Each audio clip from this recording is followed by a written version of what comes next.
Et 22h.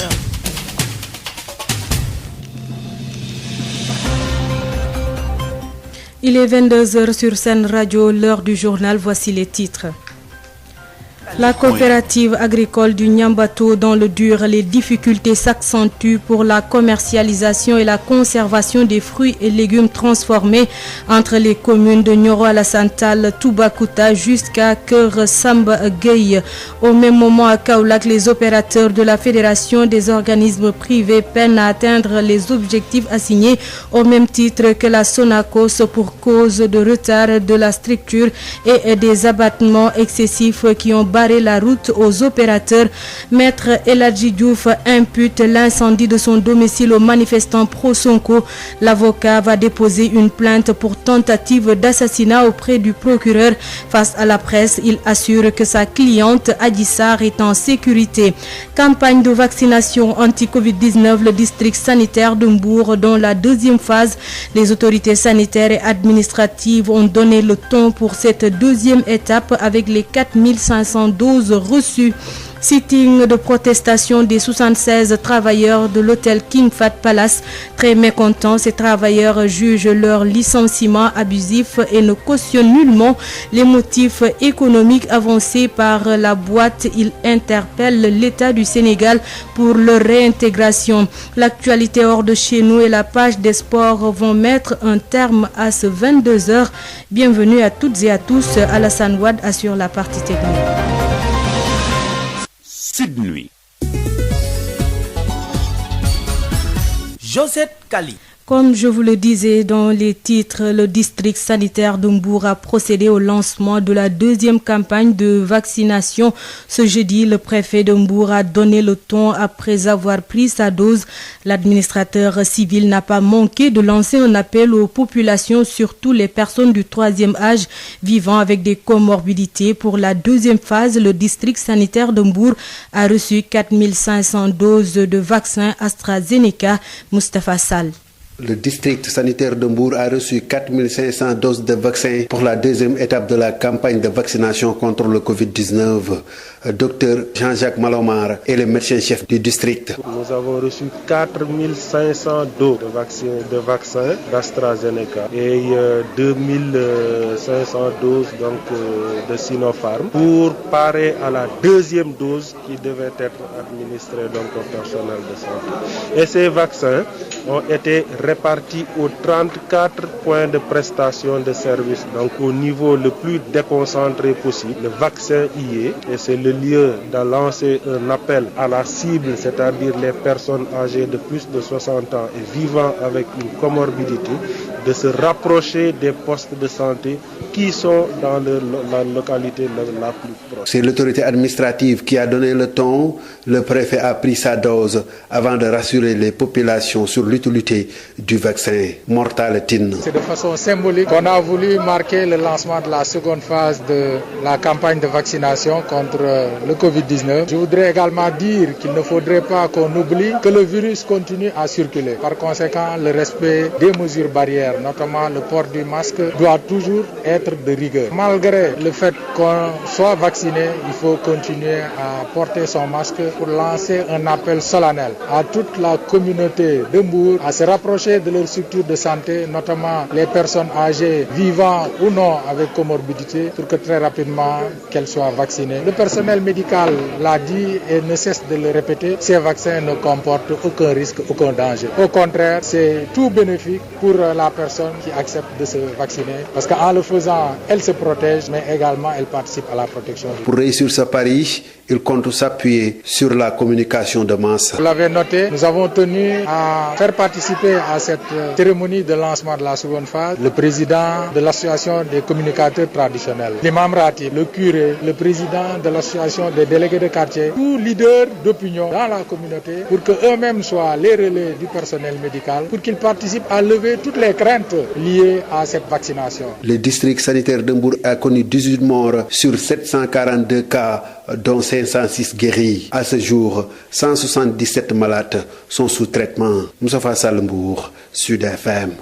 Covid-19, les femmes qui évoluent dans le secteur informel sont fortement impactées. Leurs activités sont presque à genoux et elles peinent à trouver d'autres financements. L'ADES vole à leur secours en organisant un panel pour leur faciliter la recherche de fonds à Ouachao. La pandémie de la Covid-19 qui sévit dans notre pays depuis plus d'un an a fortement impacté les femmes des régions de Kaolack et Kaffrine. Celles-ci, évoluant souvent dans le secteur informel, ont déjà épuisé toutes leurs économies. Les activités génératrices de revenus qu'elles exercent battent de l'aile et pire encore, elles peinent à trouver des financements. Consciente de cela, la ADS, Association Action pour le développement du Sénégal, compte voler à leur secours en organisant un panel pour les appuyer dans la recherche de financement. Ndeye Nilan Faye, présidente de la ADS. Nous avons pensé qu'il fallait informer les femmes sur les opportunités de financement qui existent afin de relancer leurs activités qui étaient impactées par cette pandémie. Et que donc c'est pour ça qu'on a invité des panélistes pour parler des difficultés que les femmes rencontrent dans l'accès à l'information, mais aussi dans l'accès à ces financements. On a parlé des différents projets et programmes qui existent aussi bien au niveau national qu'au niveau régional et qui sont destinés aux femmes et aux jeunes. On a également abordé un thème sur le système alternatif communautaire qui a été mis en place par les femmes pour financer leurs activités, comme les AFEC, les tontines, etc. Et donc l'objectif visé, c'est de permettre à ces femmes de pouvoir accéder à ces financements et de financer des activités génératrices de revenus qui peuvent leur procurer des revenus pour améliorer leur quotidien et améliorer également les conditions d'existence des ménages. Pour la mise en œuvre de cette initiative, la ADS a bénéficié d'un financement du projet Voix et Leadership des femmes à travers le fonds Riposte Covid-19. Kaolack pour Sud FM, Awa Thiaw. Les 76 travailleurs de l'hôtel King Fahd Palace licenciés ne lâchent pas du lest. Ils ont tenu un sitting ce jeudi devant la structure pour dénoncer leur licenciement qu'ils jugent abusif. Selon eux, les motifs économiques avancés ne tiennent pas la route car l'hôtel a reçu 600 millions de francs CFA. Abdoulaye Diop. Ce sont des travailleurs licenciés très en colère qui ont tenu un sit-in devant le King Fahd Palace. Le processus de leur licenciement n'a pas été respecté par la direction, selon la déléguée du personnel, Véronique Ndour. Si la procédure était respectée, vous n'alliez pas nous voir aujourd'hui. Mais tu refuses de discuter de ce processus où il y a des critères qu'il faut mettre en place avant le licenciement et que tout ce processus a été biaisé. Le ministre du Tourisme qui nous a reçus et qui nous a dit que le King Fahd a reçu 600 millions. Donc tu ne peux pas te lever un bon matin et parler de licenciement économique. L'autre pilule difficile à avaler pour ces ex-travailleurs, leur remplacement par d'autres alors que leurs postes ont été supprimés. La suppression de postes n'existe pas dans les critères de licenciement économique. Parce que quand vous supprimez un poste, normalement personne d'autre ne doit se substituer à ce poste. Mais vous ne mettez pas des gens dehors en disant que leur poste est supprimé. Aujourd'hui, on ne peut pas prendre des gens qui ont atteint l'âge de la retraite. On prend des prestataires, on les fait travailler au King Fahd, on laisse des gens qui ont un CDI en bonne et due forme. Fatigués d'attendre, ils interpellent directement le chef de l'État. Nous faisons appel au président de la République. Hier, nous l'avons entendu au Conseil des ministres. Il a parlé de l'emploi. Aujourd'hui, quelqu'un qui sauvegarde des emplois, il ne va pas accepter de voir des emplois jetés dehors. Et c'est le moment donc qu'il parle de ce dossier du King Fahd. Parce que trop, c'est trop. Les 76 travailleurs de l'hôtel King Fahd Palace licenciés menacent de durcir le ton si leur situation n'est pas réglée les jours à venir. Abdoulaye Diop, la coopération agricole du Niambato qui regroupe 32 groupements féminins et une centaine de membres des communes de Nioro, Alassane Tall, Karan, Keur Saloum Diané, Toubacouta et Keur Samba Gueye commercialisent difficilement leurs fruits et légumes transformés. La conservation de ces produits pose souvent problème. C'est pourquoi ces producteurs sollicitent les moyens pour sortir de leurs difficultés. Mamadou Camara. Créée en décembre 2017, la coopérative agricole du Niambato regroupe 144 membres dont les 70% sont des femmes qui sont issues de différentes communes. Cependant, ces membres sont confrontés à un problème d'écoulement de leurs produits. Abdoulaye Diagne est le président du conseil d'administration de la coopérative agricole du Niambato. Moi, je dépends de la commune de Nioro-Alassane Tall. Je suis le PSA. La localité ici, c'est la commune de Toubacouta. Le village, c'est Batamar. Dans l'arrondissement de Toubacouta. Ici, on transforme de la tomate en concentré et en ketchup aussi. Mais aussi on transforme de la marmelade de mangue, on transforme des jus de bissap, de tamarin, de gingembre. En même temps aussi on fait ce qu'on appelle le chakri d'haricots. Voilà. Le problème majeur pour la commercialisation, c'est par rapport à l'autorisation Fra. Jusqu'à présent, on n'a pas d'autorisation Fra. Maintenant, qui transforme va commercialiser. Maintenant, à l'absence d'une autorisation Fra, on ne peut pas commercialiser. C'est pourquoi on est à l'attente de cette autorisation. Ça, c'est un problème pour nous. Deuxièmement, aussi, nous avons un autre problème. Le problème, c'est la conservation. Parce que nous n'avons pas de rayon frais. Les problèmes majeurs de notre coopérative, bien sûr, surtout l'enclavement. Parce que ici, l'accès est un peu difficile. Je ne dirais même pas un peu difficile, mais très difficile. Maintenant, pour arriver ici à Batamar, il y a beaucoup de problèmes. L'accès est très difficile. Bon, les routes, c'est impraticable. Surtout l'hivernage.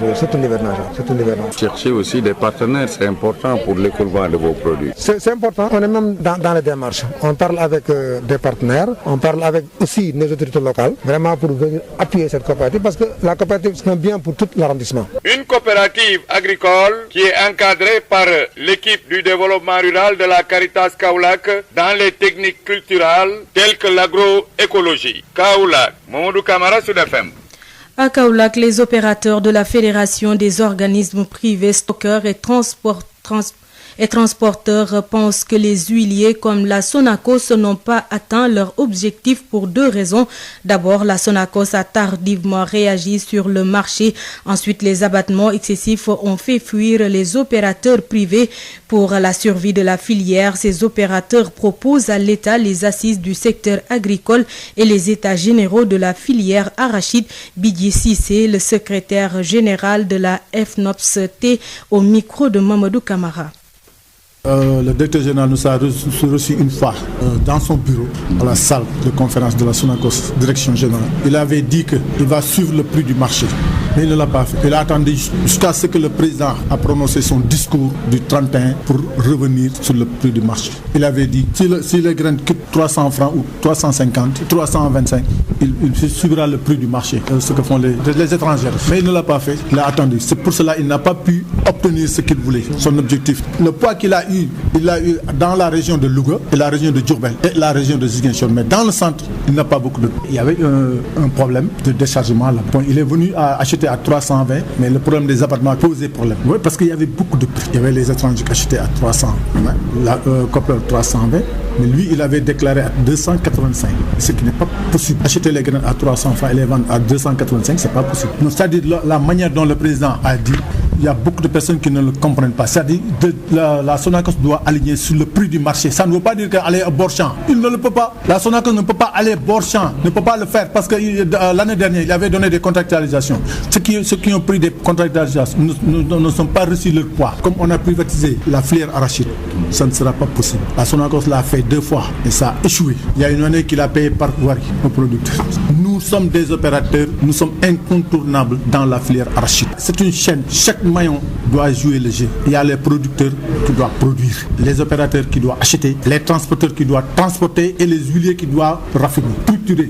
En quelle année ils ont acheté des camions pour aller prendre le grain en brut? Mais c'était pas possible. C'était pas possible. Même en 85, ils l'ont fait. Ça a échoué. L'arachide, c'est une chaîne. Chaque maillon doit jouer le jeu. Mais il faut qu'on fasse les états généraux de l'arachide. Ça, c'est inévitable pour discuter sur la filière arachide. La filière arachide est complètement déstabilisée. Le domicile de Maître El Hadji Diouf incendié, l'avocat tire sur le leader du parti PASTEF et impute la responsabilité aux manifestants pro-Sonko. Maître El Hadji Diouf va déposer une plainte pour tentative d'assassinat qui sera remise au procureur. Une décision déjà tranchée, l'avocat n'acceptera aucune forme de médiation en ce qui concerne sa cliente Adji Sarr. La jeune femme est en sécurité afin d'éviter toute tentative de corruption ou de liquidation. Écoutons Maître El Hadji Diouf au micro de Aïssatou Gueiba. Maître El Hadji Diouf va déposer une plainte contre M. Ousmane Sonko pour tentative d'assassinat. Parce que si on m'avait trouvé dans cette maison, aujourd'hui je ne serais pas là. Quand les bandits sont arrivés, ils ont d'abord incendié le garage. Ils ont cherché mon véhicule et ils me recherchaient dans la maison, armé jusqu'aux dents. Lui qui a lancé l'appel non seulement à l'insurrection, mais à la guerre civile. Mes militants, mes parents, mes amis auraient pu aller chez Sonko faire la même chose. Mais ils ne sont pas barbares, ils ne sont pas des sauvages. Et ils aiment ce pays. Sonko n'aime pas le Sénégal. Mais nous allons le traduire devant la justice de notre pays. Justice pour laquelle il n'a aucun respect, aucune considération. Et il n'y aura aucune médiation. Donc la plainte, je vous le dis tout de suite, que j'ai préparée avec des preuves à l'appui, sera déposée incessamment. J'attends le procès verbal de la gendarmerie qui a constaté les dégâts chez moi. Alors Adji Sarr, on la voit tous les jours, mais elle est sécurisée là où elle est. Donc Adji Sarr, je ne parle pas de son dossier, mais elle est en sécurité. Ça, c'est pas le dossier. Mais c'est par rapport aux questions que les gens se posent. Et quoi faire? Pourquoi on la réclame avec insistance? Deux choses peuvent être retenues. Soit c'est pour la corrompre, soit c'est pour la tuer et l'éliminer physiquement. Mais elle s'adresse au juge. Elle a été convoquée, elle a parlé devant les enquêteurs de la gendarmerie de Colobane. Le juge Mamoudou Seck l'a convoqué. Pendant 5 heures de temps, la presse était là. Elle a été entendue. Mais est-ce qu'elle doit aller voir les gens pour dire c'est moi, Adji? Mais pourquoi? Parce que les gens veulent la liquider. Pourquoi on tient coûte que coûte à la rencontrer? Médiation, je dis niet à toute forme de médiation. La justice n'a qu'à faire son travail. Affaire Sonko Adji Sarr, l'Alliance Wallu Askan Wi condamne fermement les violences et actes de vandalisme. L'Alliance appelle le chef de l'État à opérer de profonds changements politiques, surtout au niveau de la région de Thiès, Babacar Sow. Vague de violence aveugle ayant entouré l'affaire Sonko, l'Alliance Wallu Askan Wi Awa de Thiès condamne fermement, selon le président Ousmane Diop, membre d'Al-Fal Askan Wi de Thiès, un plan savamment orchestré et exécuté par des gens de l'entourage de Ousmane Sonko, le leader du PASTEF, qui a transformé un fait social en un fait politique. Ousmane Diop, président Awa, Alliance Wallu Askan Wi. Je condamne fermement toute cette vague de violence aveugle qui a entouré l'affaire Sonko, planifiée et exécutée par des gens qui n'ont rien compris et qui refusent de comprendre d'ailleurs. Ousmane Sonko a passé tout son temps à dénoncer un soi-disant complot des 2S, Sall Sarr. Mais de la même manière, je dénonce le complot des 3S. Il s'agit de Sonko de Pastef, Sané de Y'en a marre, Sagna de Frappe, dont l'empreinte est bien présente dans ce qui s'est passé. Il faut reconnaître que Ousmane Sonko a réussi à transformer un fait social à un fait politique. Aujourd'hui, il porte un masque, pas contre la Covid-19, mais contre l'affaire Adji Sarr. Il a comme mesure barrière la jeunesse. Mais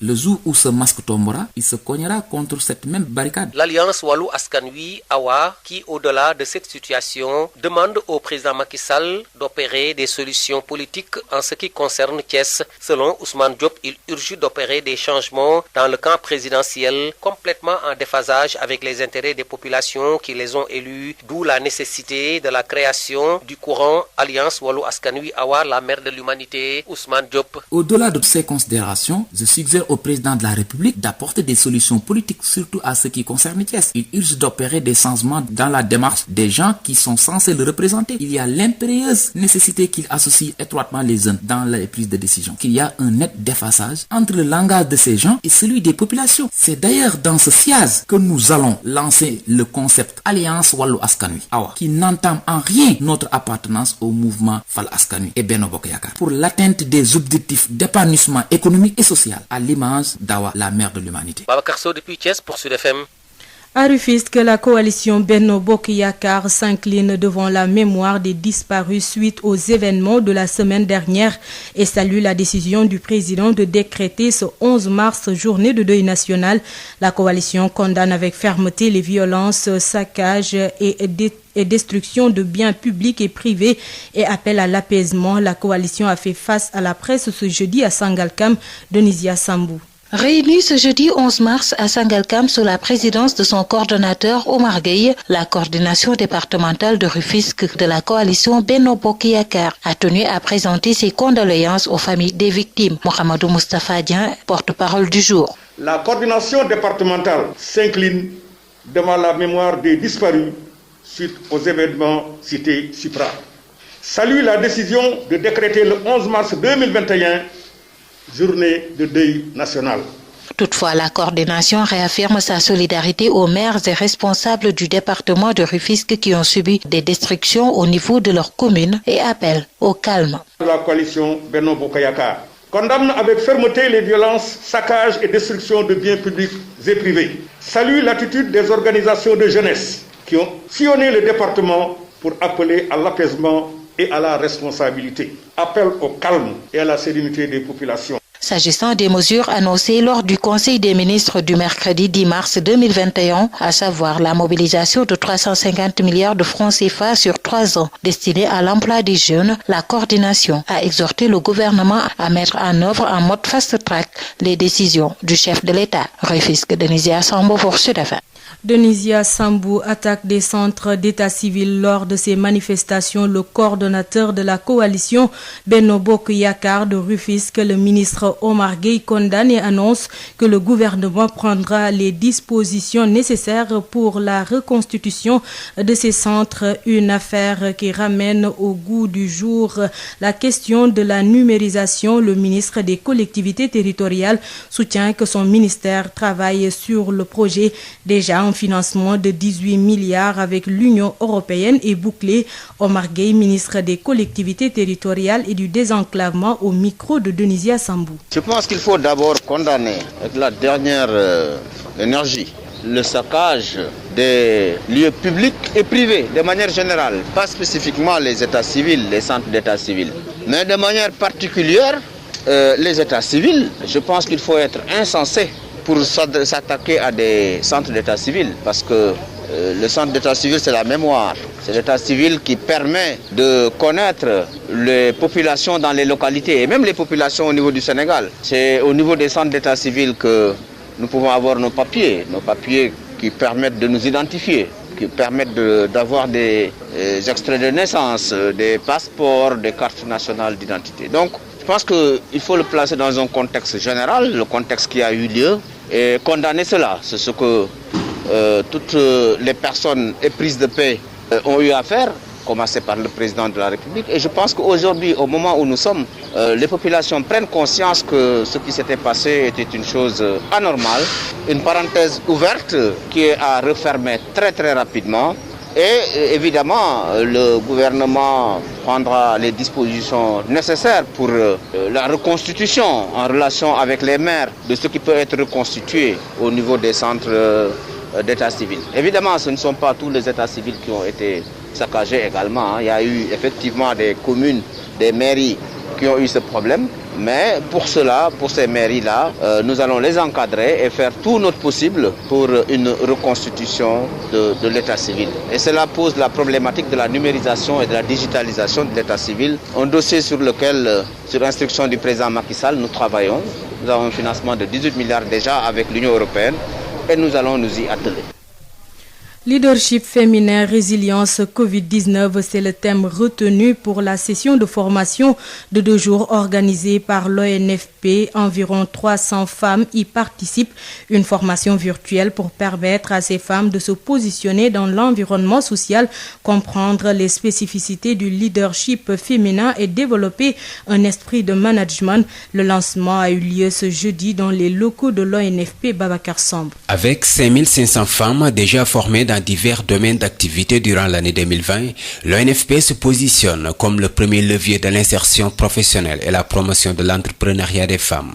Souleymane Soumaré, directeur de l'Office national de formation professionnelle. La question de l'insertion des femmes reste aussi un enjeu important et une démarche inclusive dans nos différents dispositifs d'accompagnement, d'où notre vocation à faciliter le passage des femmes de la participation économique vers des actrices du développement au Sénégal. Un concept qui implique la mutualisation des potentialités existantes au niveau local d'abord et aussi national au-delà de la formation par le levier de l'insertion. D'où la pertinence de cette session de 2 jours qui regroupe initialement 300 femmes de divers statuts et de différentes couches et localités du pays.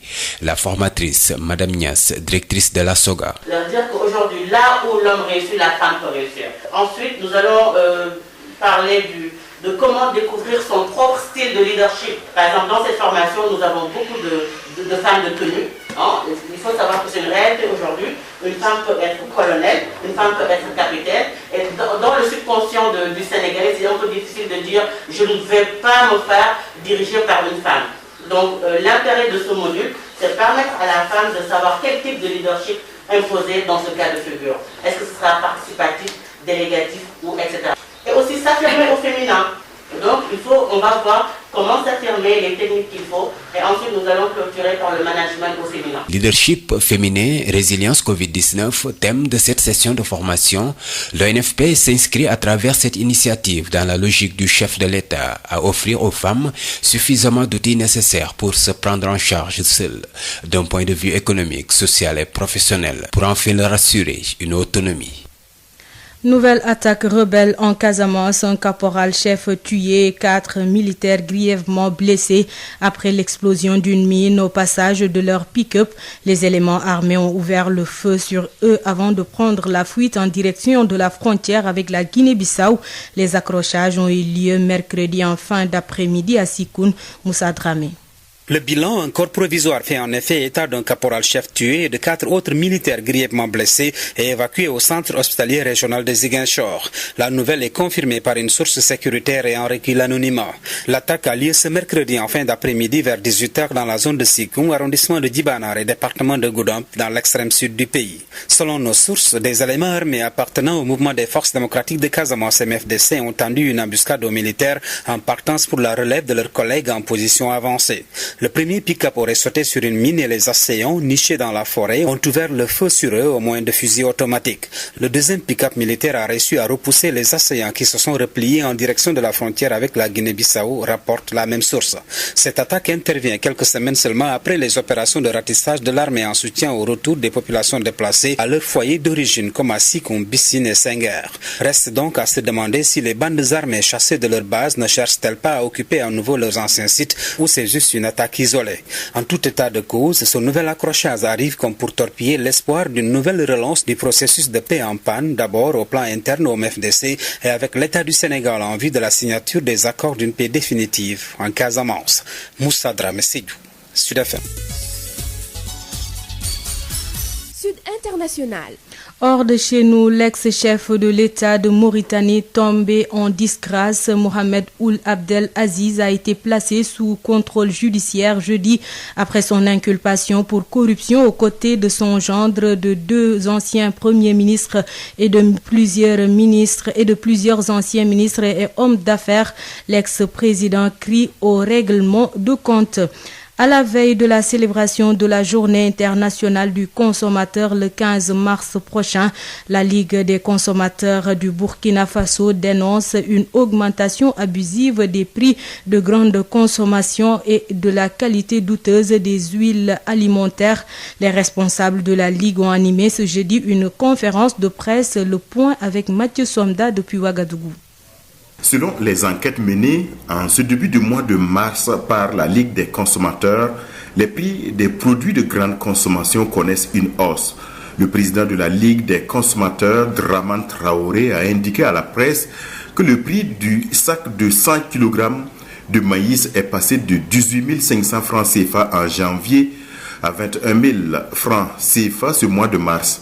Le prix du sac de 25 kg de riz importé 25% brisure passe de 10 000 en janvier à 11 000 francs CFA ce mois de mars. La hausse des prix touche aussi le sucre, l'huile, le haricot, le gaz et l'eau. Les conférenciers notent aussi la prolifération sur le marché de produits de mauvaise qualité. Des huiles contenant de l'acide sont vendues sur le marché burkinabé. Mathieu Somda depuis Ouagadougou pour Sud FM. En sport, quelques résultats de Ligue Europa. Manchester United et l'AS Milan se neutralisent 1 but partout. Même score entre le Slavia Prague et les Rangers de Glasgow, 1 but partout. Arsenal qui fait la bonne opération en allant s'imposer à l'Olympiakos par 3 buts à 1. Tottenham qui bat le Dynamo Kiev par 2 buts à 0. Roma qui fait de même face au Shakhtar Donetsk, 3 buts à 0. Le Villarreal qui s'impose aussi à Dynamo par 2 buts à 0. Grenade qui bat Molde par 2 buts à 0. Place à présent à Info Santé avec Marie-Rosaline Ndiaye. Yotox anti-moustique pour le corps, les vêtements, les rideaux et draps vous protège contre les moustiques chez l'adulte et l'enfant. Val d'Afrique vous offre votre journal de la santé. Bonjour à tous et bienvenue. Près de 2,5 milliards de personnes dans le monde, soit une personne sur 4, souffrira de déficience auditive à des degrés divers d'ici à 2050, avertit l'Organisation mondiale de la santé dans le premier rapport mondial sur l'audition paru le 2 mars. Si l'on ne fait rien, au moins 700 millions de ces personnes auront besoin des soins auriculaires et auditifs et d'autres services de réadaptation. L'ouïe est précieuse. Une déficience auditive non soignée peut avoir des effets dévastateurs sur l'aptitude des personnes à communiquer, à s'instruire et à gagner leur vie. Elle peut aussi avoir les répercussions sur la santé mentale et sur la capacité à entretenir des relations, a déclaré Tedros Adhanom, directeur général de l'OMS. Tandis que le monde a les yeux rivés sur la pandémie de Covid-19, la Guinée est en proie à une résurgence du virus Ebola, près de 5 ans après la fin de l'épidémie la plus meurtrière qui avait coûté la vie à plus de 11 300 personnes en Afrique de l'Ouest. En région forestière dans le sud du pays, au moins 9 personnes ont trouvé la mort sur une vingtaine de cas détectés. Les autorités se sont donné 6 semaines pour vaincre la maladie, mais il faut pour cela surmonter les réticences de la population et la peur que suscite de toutes parts la fièvre hémorragique. C'est tout pour aujourd'hui. Merci de nous avoir suivis. Biotox anti-moustique pour le corps, les vêtements, les rideaux et draps vous protège contre les moustiques chez l'adulte et l'enfant. Val d'Afrique vous a offert votre journal de la santé.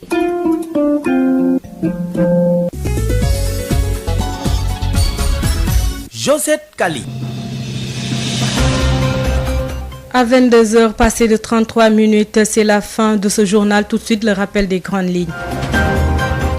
La coopérative agricole du Nyambato dans le dur, les difficultés s'accentuent pour la commercialisation et la conservation des fruits et légumes transformés entre les communes de Nyoro Alasantal, Toubacouta jusqu'à Keur Sambagay. Au même moment à Kaolack, les opérateurs de la Fédération des organismes privés peinent à atteindre les objectifs assignés au même titre que la Sonacos pour cause de retard de la structure et des abattements excessifs qui ont barré la route aux opérateurs.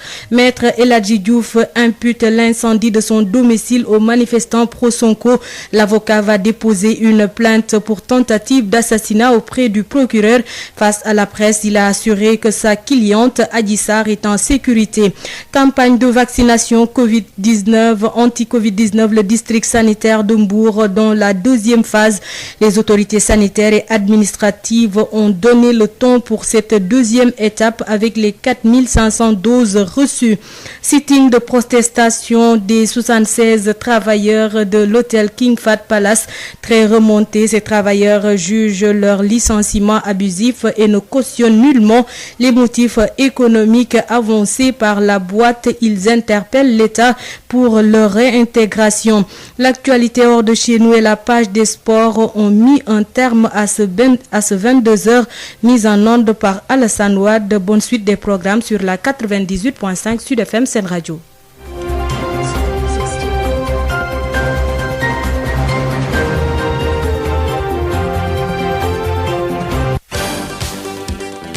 Où que vous soyez à travers le monde, téléchargez l'application Sud FM Radio Sénégal pour écouter en direct ou en replay vos émissions préférées. L'appli Sud FM Radio